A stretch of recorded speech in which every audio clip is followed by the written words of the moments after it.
Chapter 26. 2 against 1, Sanderson, puffed Sigmund's voice.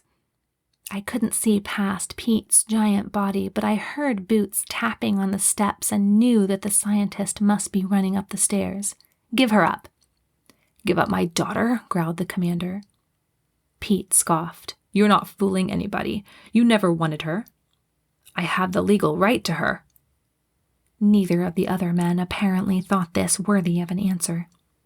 Pete and the commander glared into each other's eyes for a moment, while Sigmund limped up and stood panting beside his assistant. There was an awful silence. Pete's hands were still clamped on my shoulders, while the commander held my arm in a vice-like grip. For the first time, I noticed the clanking, methodical, echoing clanking from far below us. The hold was a straight drop down, I realized, with the great metal crushing bins that consolidated our recycling directly below. Commander Howitz let go of my arm, and at the same time drew his blaster from its holster and pointed it at Pete. All right, then. Pete pulled me close to him and forced me between himself and the blaster. The commander shook his head. I'll shoot Mars, you know I will. She's as good to me dead as alive. The words, together with the cold, gravelly tone in which they were spoken, forced a hard, short shiver through my body, prickling my skin with goosebumps. I forgot that you only play the loving father card when it suits you, scoffed Pete, pushing me away from him. I landed on my hands and knees, hair falling into my face. As my torn hands hit the ground, I bit my lip to keep from screaming. Impasse, Pete's strong voice said, and I looked back at him. His own blaster pointed now at Commander Howitz. He must have drawn it as he pushed me away. I was free, but if I tried to move, they'd both shoot me. I had no doubt of it. My own father had said it. They didn't need me alive. Crash, Crash, come on, please find me. We're wasting our time, Pete shouted. Listen, Sanderson, Sigmund said evenly. We're not going to get anywhere this way. We pretended to agree to a settlement before, to split the profits. Why not agree to it for real? We can all get away in the speeder. I don't trust him, Pete protested before the commander could answer. A truce then, Sigmund suggested. We can at least get away from here and fight about this later. If we don't get off soon, none of us will get the alloy. I watched the commander's face, my heart thumping loud and fast. He considered.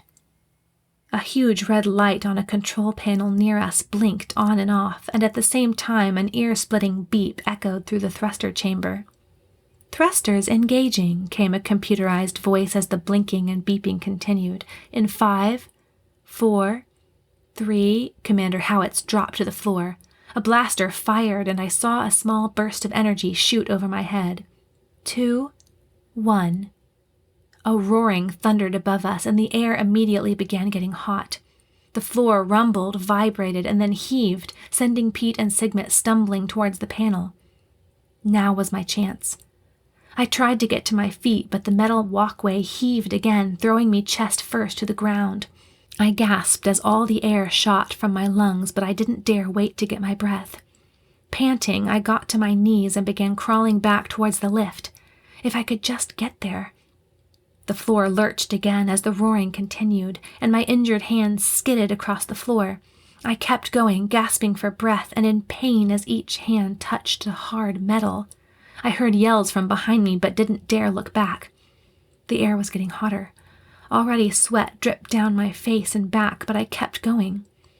Another lurch hurled me against the railing, driving the vertical pull between my ribs. I cried out and tightened my muscles, gripping wildly for the railing above me. Get down, you fools, I heard someone yell. Another violent lurch threw my legs over the edge of the platform, and I screamed as I felt my body slide to follow it.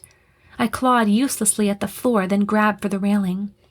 I found it just as my cheek slammed against the edge of the platform, and I gripped it with both bleeding hands. Gravity jerked at me, straining my already tired shoulder joints. And I hung, panting. Everything kept on shaking. My eyes were almost on a level with the platform, but I could see Pete and Sigmund holding on to the blinking thruster panel, and the commander crawling, stumbling towards them. What was he doing? Did they even notice I was gone? It was then that I looked up and saw an opening in the pipe. A section of it near the wall was removed, leaving a yawning gap. The malfunctioning thruster. It was being repaired. Blood oozed from my hands onto the rail, making it harder to keep my grip. I screamed as I felt one hand slip, and I slid it over the rusty metal to a drier spot. Andi! Where had that voice come from? And was it... It was Crash, from my wrist comm. I couldn't answer. Even if my hands had been free, my comm still wasn't transmitting. Andi, I tracked you on the monitors. I'm coming right now to get you. A computerized voice made another announcement that I could only make out part of. Warning. Online. Vacate.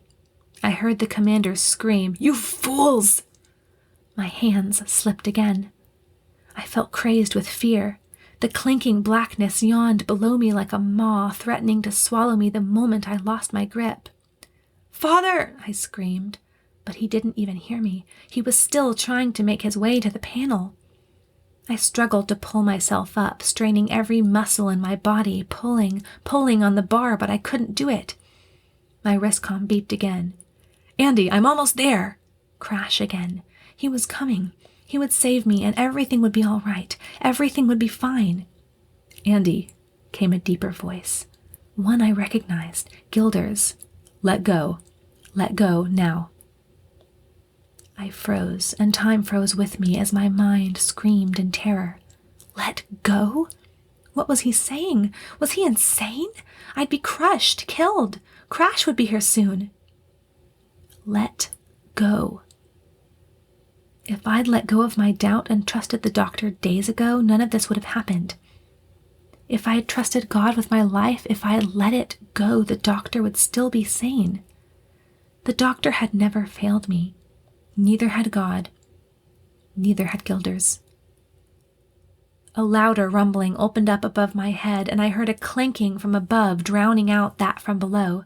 The three men struggled over the platform, screaming things I couldn't hear. Closing my eyes tight, I let go. I plummeted, and a single second after the metal had slipped from my fingers, a fountain of flames shot over the platform out of the opening of the pipe. Simultaneously, a metal casing clanked down and fitted over the platform where I had hung just a moment before, shutting off the flames, and 3 distinct screams of agony followed me as I tumbled down into the blackness. I didn't have time to scream or cry or even think. I was falling. Soon I'd be crushed in the giant recycling bins.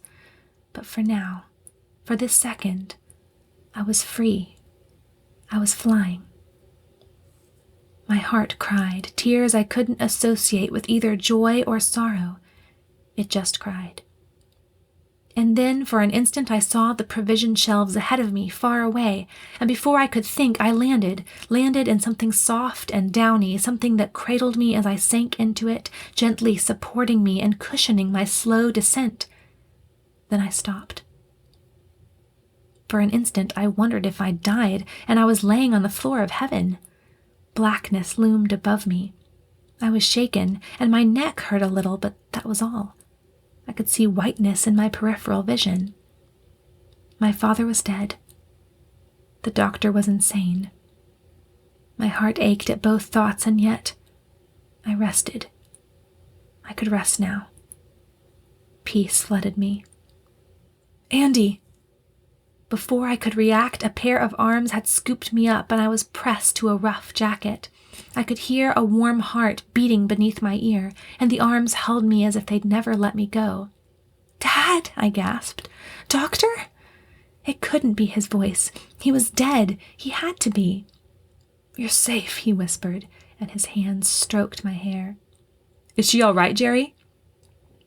My heart still wasn't allowing me to believe that it was him. I pulled away from the arms and looked up into the face that belonged to the heart.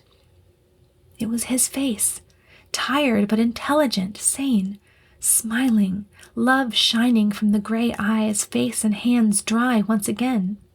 "Are you all right?" I touched his cheek with my forefinger. You were gone. It was too late." "No," he said softly, taking my hand. He lied to speed things up. Then I understood. We'd had more than 20 hours all along. "Did it work, Dr. Lloyd?" I heard an Austrian accent ask pantingly. "Is she all right?" The softness. They'd put something in the bin to break my fall and left Gilders, the only one with a working wristcom, to tell me what to do. If I hadn't let go, I'd be dead. A sob escaped me, and I buried my face in his jacket. He kept on stroking my hair, letting me weep against the rough, comfortable fabric of his uniform.